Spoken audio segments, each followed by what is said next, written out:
Hey everybody, Igor from the Better Life Academy here. Guys, today I'm going to be talking about the very fascinating topics to me, and it's going to be helplessness and resourcefulness. Those are very controversial topics, and I love them so much because as soon as I understood them and understood the essence of these two words, helplessness and resourcefulness, my life changed for the better, and I became more resourceful. I became the person who actually can make things done. And I think this is very important for all of us. We want to, make things done in our life. We want to get to the outcome and results which we imagine we gotta have in order to achieve and build this life of our dreams, right? So sit tight, stick with this video, stick with me, and I'm gonna supply you with another tool in your tool belt which will help you to increase quality of your life.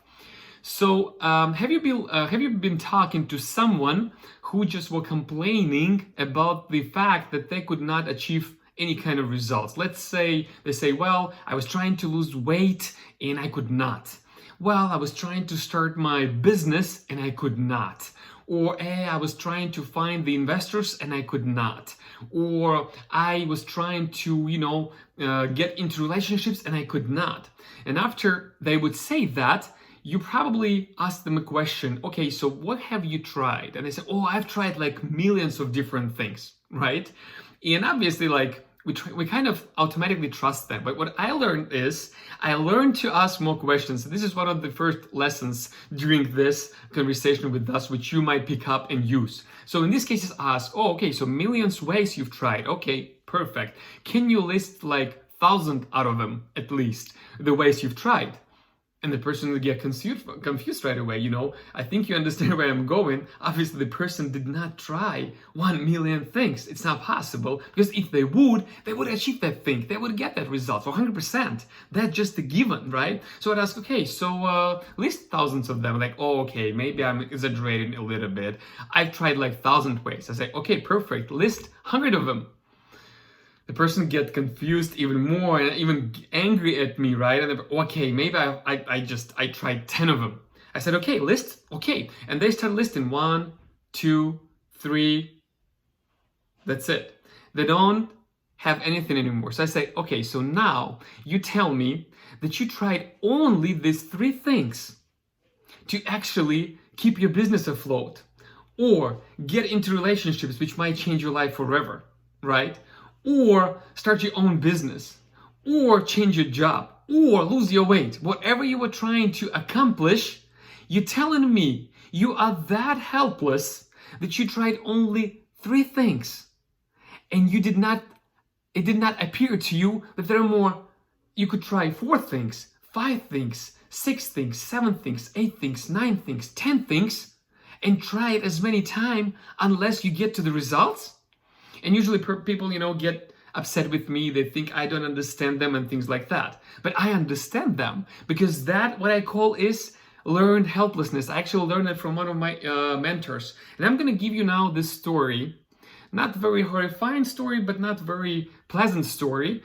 Experiment, actually. It's not the story, which actually proved what we all conditioned as a human beings to learn helplessness.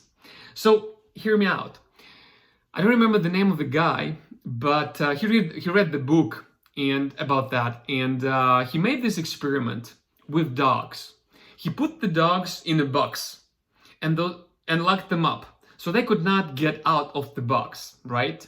And what he was doing he was actually electrocuting them a little bit. Obviously, not like too much of electricity so they would die, but still obviously probably hurt dogs, and but it's not the point of the experiments. Obviously, I'm not agree with the experiment itself. I love dogs and puppies, don't hurt them ever, but this is just for the for the example's sake. So he was electrocuting them, and obviously first reaction of dogs was to try to get out, escape that pain, right? So they were trying to get out, but they could not, because the box is locked. And he was trying it over and over and over again until he was actually electrocuting the dogs. And you probably can guess it already. They were not trying to get out of the box anymore, because they learned there is no way out, right? Next, what he did, he cut the box in half. And he left just these high walls left out of that box. So the dogs actually could easily step over the wall and get out of that box and never sit there again. First of all, they never did. Second of all, guess what happened? Then he tried to electrocute them. They were in pain, but they were sitting in a box. Even though they could just take one step and be free of pain, free of that box, but they kept sitting there. Just imagine that. Why is that? That's how he proved that helplessness can be learned. And that's how we learn that helplessness. We go through the dramatic kind of, maybe periods or environments in our life, very negative experiences, and those experiences actually create that box around us.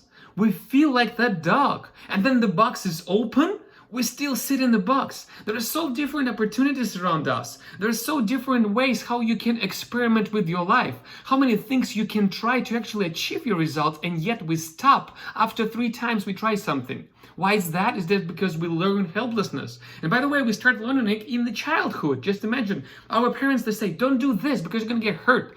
Don't, go there because you're going to get hurt. Don't do that because I'm going to hurt you. And things like that. And we learn that we'd rather sit in a box. Otherwise, we're going to get hurt. And we're going to hurt anyway, even if we're going to do something out of the box, right?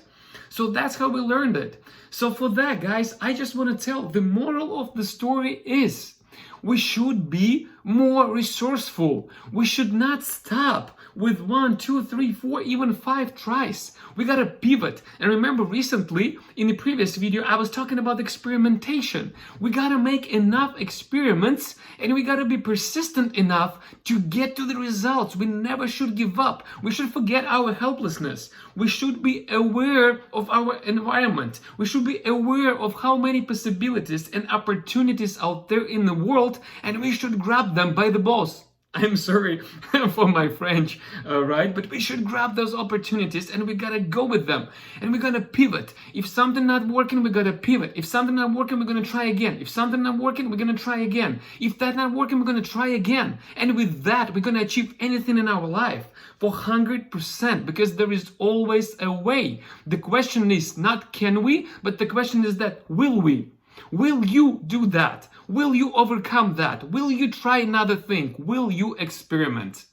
So that is what I wanted to get to you today. Stop being helpless. Get the helplessness out of there and start to pump up that muscle of resourcefulness and find the way to achieve anything in life what you want to achieve, because there is a way. You just need to go and try and do and pivot and experiment and be persistent and persuade your dreams like crazy, like never before. Okay? I hope I pumped you up for the more, for the better, for the longer, for the variety, for the experimentation, for being resourceful, not helpless. All right? Okay, it's enough out of me. Igor from the Better Life Academy. I hope it was useful. Have a great day, guys.